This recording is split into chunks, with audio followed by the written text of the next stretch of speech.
Hello everybody, welcome back to my channel. It is Binky, and today we are going to be talking about the most beautiful fragrances of 2025 in my opinion. And just understand that when I mean beautiful, some people may say they're more feminine leaning, though one of them's not. One of them's not at all, so that's a total lie.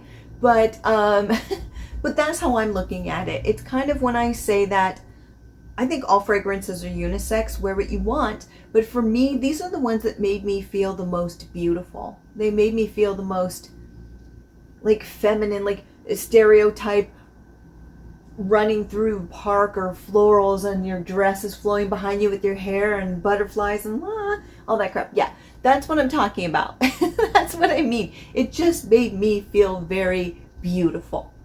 That's what these scents were. And I had to talk about them. So that's what this is. And understand some people will say, well, I tend to equate beautiful with more florals. So that's where I'm coming from with this. It's more of a floral. So you can look at it that way perhaps. Because some people everybody defines beauty differently. Some people may think oceanic scents or ocean scents or citrus scents are more beautiful. So just keep that in mind, or woodsy. It's all a matter of opinion. So this is more floral based because most of these are florals. So there you go, with a little bit of fruitiness and happiness in between and a little bit of surprises, but not too many surprises. So there you go. But let's get to it. Now, unlike the most challenging scents, this one I actually own most of them, except for one. One I do not, but I plan on getting it. So here we go. Number 6. I only have 6. Number 6 is actually something you can't get anymore, but I'm only putting up anything that I spoke about on this channel this year, and I spoke about this one. So this is an old classic. You cannot buy it anymore. It's gone. I have a video talking about how I had it. I have a box of old perfumes that I got from somebody's mother, and so they're all classic perfumes. I'll have to do more and jump into that box and talk about them more, but a lot of them are discontinued, but you know, it's still interesting. So there you go. But this one is from Givenchy, Organza Indecente. Indecente? I think that's how I'm saying it. I do understand French. I speak it poorly, so enjoy. I understand it decently. I'm not fluent or anything. But so this one is interesting. It's old school. This was released in the 80s where scents were a little bit more bombastic and in your face. They had to be reformulated because things that were used in the 80s aren't necessarily allowed to be used now, and also audience preferences have changed. But you can still get this as a dupe, and it's called Bewitching Venom. And you can get this from Perfume Parlor in the US or the UK. They have kept it alive. And I still have it. Oh no, this is the wrong one. Bewitching Venom is Hypnotic Poison, which I love too. I've been wearing this so much. I lied. Let me find it. I can't find it. It is here. I'm going to have to dig through because I love to wear it during winter. But my gosh, it is beautiful. It is so spicy and beautiful. It's basically like rosewood, and then it has plum and cinnamon and vanilla. It is a relic of the past, but oh, it has been reformulated since the past to make the notes a little bit more updated when it was re-released. But to me, it just screams, oh, it's not a light floral and frilly, something that maybe a younger girl would wear, like a teenager or something, you know, like a cotton candy floral. It's not like that. It's not like, you know, Pink Sugar. I don't know, and there's nothing wrong with it. I own Pink Sugar. It's more for that confident woman who's lived life a little, and she knows what she wants, and she knows herself. You know, it's for that. It's for a woman. It's for a woman, and I love it. I love it. The dupe is wonderful. It's not quite as strong as the original, of course, because they can't be. It's also a dupe, but it's pretty darn close. I would say it's like 85% there, maybe 90, but it's a little bit more watered down. But ooh, it's so good. It just makes me feel so good, empowered, and you know, becoming that woman. We don't like to swear here, but you know, and we want to be respectful of women. But that, so there you go. You become that when you wear that, and sometimes you need that. Sometimes you need that in life, ladies. You know what I'm talking about. You just need to sometimes step up and be that. So there you go. So the next one is from Aloria, and it comes in at number 5. And this one is one I don't own, and I could not believe it. You can see my reaction when I sprayed this. I fell in love with this one. And it's heaven, and I know why it's called that. This is everything that I love. So it has green tea, which I absolutely adore, and freesia and pink pepper and other florals. But those are the ones that I got, was the freesia and the pink pepper and the green tea. It just was phenomenal. Yes, it's a tea floral, but a little bit of that pink pepper. It was one of the most beautiful scents that I smelled this year. So beautiful. Oh my goodness. I'm going to get a bottle. Now you're wondering if it was, so it literally stopped me in my tracks in that video. I was like, whoa. I was in shock about how beautiful it was. But the reason why it's not up higher is because it does have a few issues. After 2.5 hours, it tends to become a little bit more generic in its profile. I wish it stayed the way that it started, but it tends to lose its individuality by about the 2-3 hour mark. Also, it was extremely weak. So by that time, you know, you need to respray it again. I would say out of Aloria, it was probably one of the weakest scents. So that was frustrating. But oh, the first hour or two were just so divine and beautiful, and oh, I want to live in that space forever. If it had better longevity and stayed in the initial profile, that would probably be number 1 or number 2. It really would. It was that phenomenal. But oh, it's just such a gloriously beautiful scent, and one that even with its problems, I will own because it really is that fantastic. Okay, so the next fragrance is number 4, and this has made a couple on the list a couple times, maybe just once so far, but I think you will see it again. So there you go. So this one is Aloria, and it is Hazy Blue. Now I know this one is a little bit different. This is more atmospheric than it is floral, but I don't care. This is probably my most worn fragrance of the year. This, yeah, it is. It's the most worn fragrance of the year. This one's phenomenal. Maybe next year I'll do a list of that and keep a tracker. You can keep a tracker on Parfumo, I think is how you say it. I'm actually on there. And I can watch what I actually spray. I quit doing that around the middle part of the year because I would like to see what I do. But oh, this one is so good. You can see how much I've used. Next time I will get the biggest bottle because I never want to be without this. The mix of heady florals with the ozone, and it does smell like ozone. It feels like petals on the wind, like your petals and you're floating in the wind high up into the sky near the clouds, which is nearly impossible, but here we are, and it's just so beautiful. The floral, it's just, it's like the atmospheric floral of just floating in the wind in the ozone is just so amazing. It's not of this earth. This is just the most exquisite, beautiful scent of Aloria. I just love this, and of a lot of scents. This thing is just the standout of the collection. Every time I smell it, I swear I wear this so much. This is my scent from spring and summer. I wear it all the time. The only problem is I do go a little bit nose blind with it, with the ozone note. So I do have to switch it out after 2 or 3 days to something else, because for some reason I go really nose blind with this one. But oh, just even smelling it now, I want to wear it, but I really can't because it just doesn't work for winter for me. I'm one of those people who is seasonal, but if you're not, just wear it whenever you want. But it is so gorgeous. So the next 3, well, this one's not floral, but another one that I have, and this is really strange, is Cockatiel. That's not strange, but I haven't even opened this one because I didn't realize they were switching bottles, so I bought this, and this is how strange I am. I wanted to keep it it's moving around together And so I end up buying another bottle of it with the new design, and that's the one I've been using. Does that make sense? Because I don't want to open this one. I really love the older model, or the older bottle, so much more than the newer ones. I really don't like the new bottles. I just don't think they look like Zara perfumes. And I have nothing against Zara perfumes, but that's what they look like.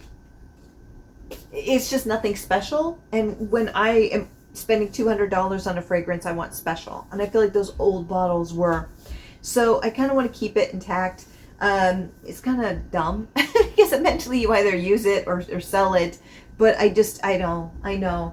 I wait for coupons and then I get it at a cheaper price. But this one is so unique. I love this one. So this one is very strange because it's not really a floral from my understanding. And I do wear this one, but it's just, it's very interesting. It is more of kind of a gourmand because it is. Actually, this should have been on the foodie list, I suppose. Yeah, probably. But to me, it's just so beautiful. So basically what it is it is a rhubarb raspberry champagne scent. But it's powdery. So a powdery champagne raspberry rhubarb scent. And to me, it's just so feminine, so beautiful. It just, as I described it, it's like being in a clean kitchen on a spring day and you're letting the air come in and everything's been cleaned down and the bird cage has been cleaned and the bird smells birdie-ish, like when they're clean, that's beautiful smell. And you're just listening to like fun music, retro music, and you're finishing cleaning up and you and the bird are bebopping and having a great time. And you know it's just going to be a good day. That's where this fragrance takes me. It's very much like a spring scent. Like this screams spring to me. But it's just so beautiful. I can see how it could go wrong on the wrong chemistry with the rhubarb. I can see how it could go a little wrong. But for me, it just is so beautiful. And I just felt so feminine and so springtime with this.